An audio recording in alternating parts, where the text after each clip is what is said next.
Police उप निरीक्षक जुनूनकर अपनी टीम के साथ गश्त पर थे, तब उन्हें डायल 112 पर कॉल आया कि मौजा पेला के सामने नागपुर रोड पर 2 ट्रकों में जोरदार टक्कर हो गई, जिसमें 16 चक्कर ट्रक क्रमांक CG 04 PR 7556 और आयसर ट्रक क्रमांक CG 04 LX 8739 में आमने सामने टक्कर हो गई। टक्कर इतनी जोरदार थी कि 16 चक्कर ट्रक रोड से खाली गिर गया, जिसमें एक युवक गंभीर जख्मी होकर फंस गया था। पुलिस ने क्रेन की मदद से युवक को बाहर निकाला। जख्मी युवक का नाम डोंगरगांव निवासी घनश्याम मनुलाल चिल्टे उम्र 28 वर्ष है और उसके पैर जख्मी होने के कारण उसे साई अस्पताल में भर्ती किया गया। वहीं आयसर ट्रक चालक नागपुर के रमाबाई अम्बेडकर वाड़ी निवासी रमेश पंडरी सावरकर उम्र 40 वर्ष मामूली रूप से जख्मी हुआ है।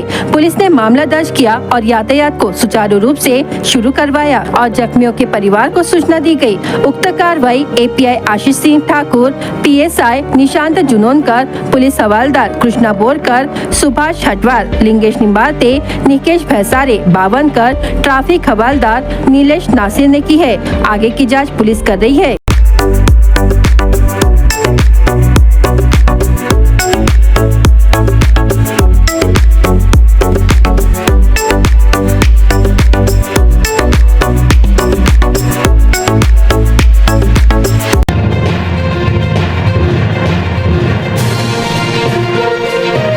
राज्य के उप मुख्यमंत्री राकापा अध्यक्ष अजित पवार के 28 सितंबर के आगमन पर तुमसर जिला बनाओ अभियान समिति की ओर से विधायक राजू कारेमोरे के नेतृत्व में तुमसर को जिला बनाओ की मांग को लेकर ज्ञापन सौंपा जाएगा।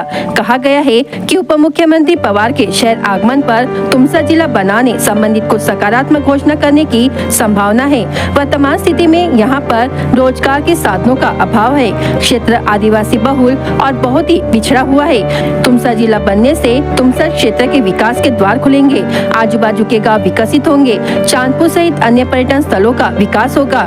ये दरबुच्ची में प्रलंबित माइनिंग ब्लस्टर निर्मित हो जाएगा और अनेक विकासशील योजनाओं का फायदा तुमसर जिला बनाने से मिलेगा। ऐसी उम्मीद तुमसर मोहाड़ी करडी क्षेत्र के नागरिकों ने जताई है।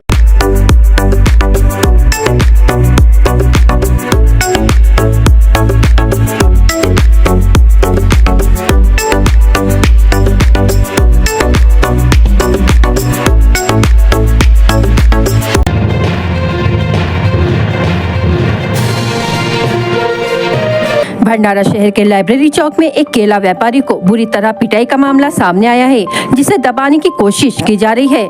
यह घटना करीब 8 दिन पहले हुई, जब बस स्टैंड के सामने दुकान चलाने वाले केला व्यापारी को इतनी बुरी तरह से मारा गया कि वह खून से लथपथ हो गया। इस पूरी घटना का वीडियो भी सामने आया है, जिसमें व्यापारी को गंभीर हालत में बाइक पर ले जाया जाता देखा गया। हालांकि मारपीट का असली कारण अब भी अज्ञात है और पुलिस मामले की जाँच में जुटी है।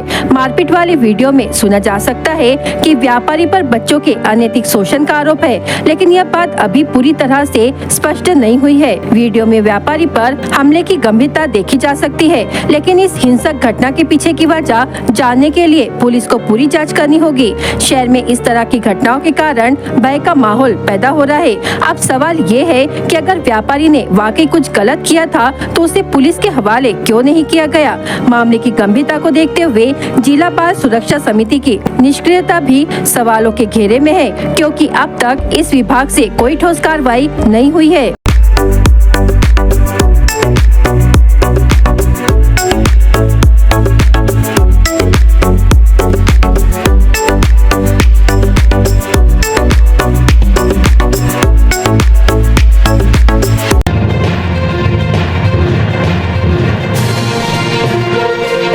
साकोली स्थित उपाधीक्षक भूमि अभिलेख कार्यालय के 2 कर्मचारी भ्रष्टाचार निरोधक ब्यूरो के जाल में फंस गए। इन कर्मचारियों को 15,000 रुपए की नगद राशि लेते हुए रंगे हाथों पकड़ लिया गया। रिश्वत लेने वाले कर्मचारियों की पहचान मुख्यालय सहायक राहुल गुलाबराव ब्रह्मपुरीकर उम्र 43 वर्ष और स्कूटनी क्लर्क प्रवीण फुलचंद गिरेपुंजे उम्र 33 वर्ष के रूप में की गई है। यह कार्रवाई 27 सितम्बर को की गयी।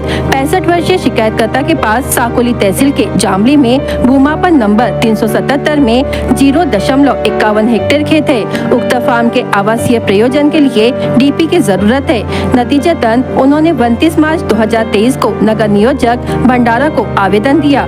वहां से आवेदन आगे की कार्रवाई के लिए तहसीलदार कार्यालय साकोली और उपाधीक्षक भू अभिलेख साकोली को भेज दिया गया। इसके अनुसार परिवादी ने नक्शा गणना के लिए इसी माह 16 सितंबर को भू अभिलेख कार्यालय में आवेदन किया। 17 सितंबर को वह कार्यालय गए और गिरे पुंजे से नगर योजनाकार की अनुशंसित भूखंडों की संख्या के बारे में पूछा। तब उन्होंने कहा कि शहरी नियोजन का उक्त पत्र पुराना है, नया पत्र लेकर आओ। इस दौरान उन्होंने दोबारा गिनती करने का अनुरोध किया।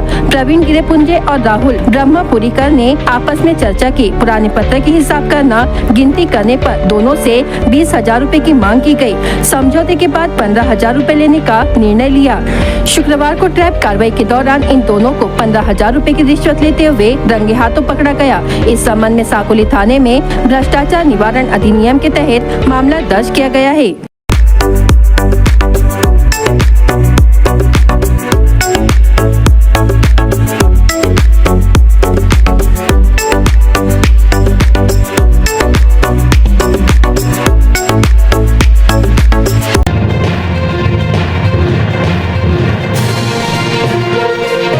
भंडारा जिले के सभी संबंधित अधिकारी एवं कर्मचारी आगामी विधानसभा चुनाव के अनुरूप विभिन्न विभागों के साथ समन्वय बनाकर कार्य करें। साथ ही चुनाव के दौरान सौंपी गई जिम्मेदारी एवं कर्तव्य का कड़ाई से पालन करना जरूरी है। हाल ही में हुए लोकसभा चुनाव के अनुभव के आधार पर चुनाव आयोग के निर्देश का अधिक जिम्मेदारी से पालन करें। इस आशय के विचार जिलाधिकारी डॉक्टर संजय कोलते ने व्यक्त किए।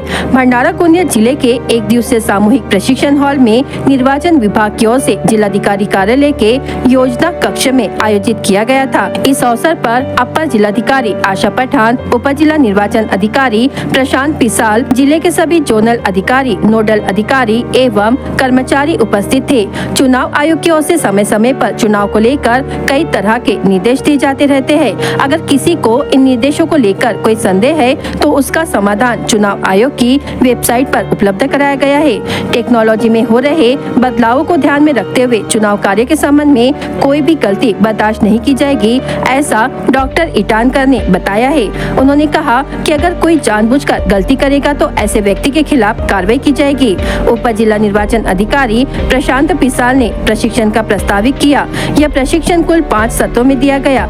इसका मार्गदर्शन भू अर्जन सहायक आयुक्त भू अर्जन शिल्पा सोनाले, उप विभागीय अधिकारी चंद्रकांत खंडाइत, डिप्टी कलेक्टर संपत खलाटे, उप विभागीय अधिकारी दर्शन निकालजे ने किया है।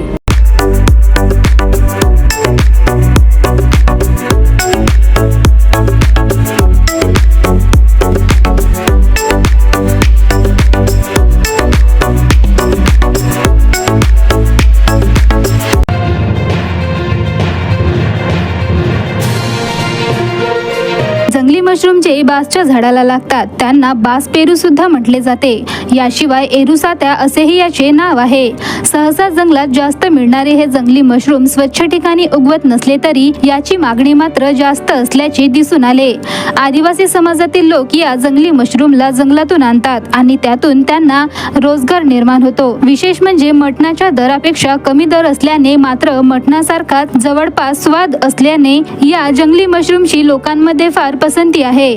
विशेषतः पावसाळ्यातच हे जंगली मशरूम जास्त निघतात आणि याच काळात यांची विक्री देखील जास्त होते। नवरात्रीपर्यंत याची विक्री होऊन नंतर मात्र हे मशरूम सहसा बाजारात बघायला मिळत नाही। यंदा मात्र जिकडे तिकडे जंगली मशरूम बाजारात विकायला आले असून त्यांच्या घेण्याची सुद्धा संख्या जास्त असल्याचे दिसून येत आहे। शंकर सूरज चौधरी, ये एरुसाती है, बास पेरू बोलते हैं इसको। ये अपना बरसात के समय ही आती है। डिमांड ऐसा है क्या अपने कैसा है, आती है बढ़िया, मुझे बरसात टाइम में आती अच्छी बिकती है।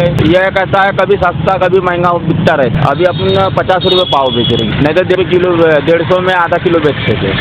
ये लाते नहीं, हमको लांजी से ला करके देते हैं लोग। हाँ, ये आदिवासी लोग लाते हैं। बांस के कलील का पेड़ रहता, कलील का बांस का पेड़ उसमें होती है और वो मच्छी के डुम्बर में होती है। रहता है इसमें विटामिन रहता है इसमें। के बाद आता है 10 रुपये पहले आ गया। अब ये आखिरी एंडिंग है, जल्दी है बस इसकी आखिरी एंडिंग अभी खत्म हो जाएगा नवरात्रि में। ये सावन में चालू होता है सब चीज़, सावन से लेके अभी तक नहीं चलता नवरात्रि तक। ये आदिवासी लोग लाते ही, जंगल में जो रहते हैं ना आदिवासी लोग, उन लोग लाते हैं और उन बरसात पानी के समय में उनको रोजगार नहीं मिलता, तो उनको रोजगार मिल जाता है उनकी ईद की बदौलत में, और अपना कैसे वेतन कर लेते हैं अपना ही उससे।